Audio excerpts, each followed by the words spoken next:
তোমার সত্য বিষয় এই ত্রিজগতের মাতৃ লক্ষ্মী ভক্তি ইয় অকস্মাতে কৈলাসন ই বা কাট্য হয় ওই কথা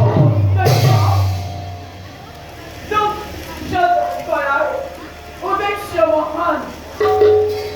উদ্দেশ্য মাতৃ এই পৃথিবীর মহাপ্রলয়ের সৃষ্টি হবে মহাপ্রলয় চারিওফালে পানি কেৱল পানী চাৰিওফালে পানী হ'ল আমি থাকিম কেনেকৈ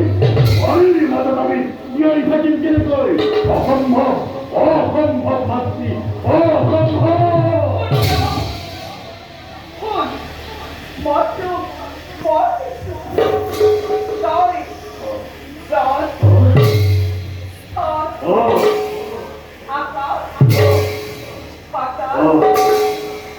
এই সকলোতে ভক্তিভাৱে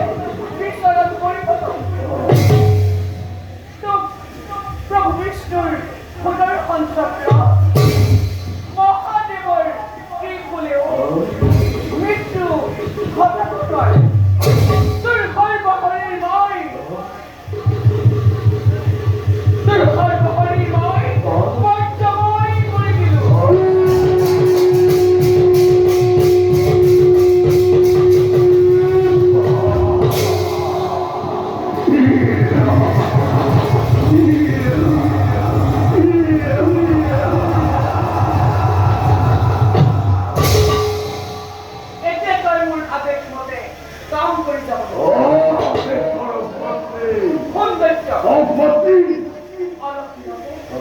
এই পৃথিৱীৰ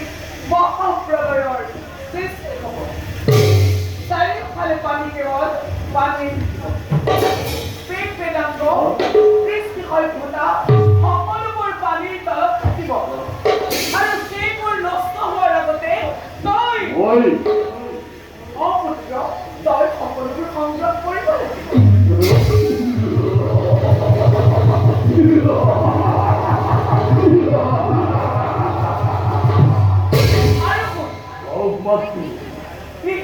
সকলে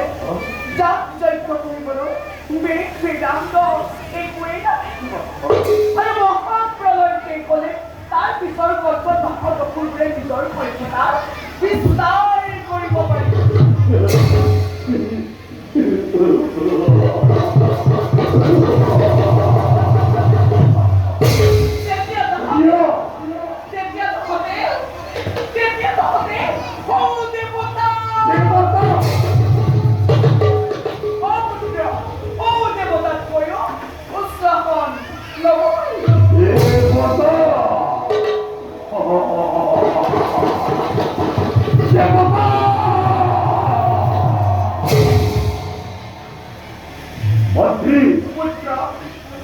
পৰিচয় কি হ'ব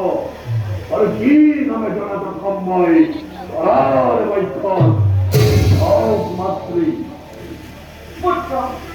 তোৰ ডিঙিৰ হাড়ৰ পৰা স্বজন কৰিবি আৰু তোৰ মুখমণ্ডল দেখিবলৈ খুৰাৰ দৰে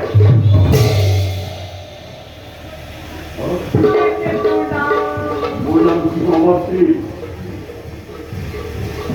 মোৰ নাম কি হ'ব মাতৃ তোৰ নাম হ'ব হয়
এগুলো কি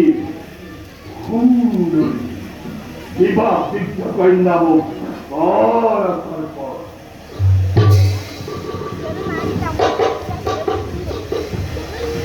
ও তুমি কি করছো বস্তি কোন পুত্র বস্তি এই পৃথিবীর ভিতরে এই পৃথিবীর ও পুত্র এই পৃথিবীর ভিতরে জন্মের কন্যা ব্রহ্মণ কন্যা ও পুত্র এই পৃথিবীর ভিতরে জন্মের কন্যা জাহান্নামের অধিনারী অন্য কোনো নাই সনে করে কিংবা কবলে পরিচয় অরস্বতী কিংবা কই ও পুত্র সনে করে কিংবা কবলে পরিচয় অরস্বতী কিংবা কই বলো পুত্র পুত্র বস্তি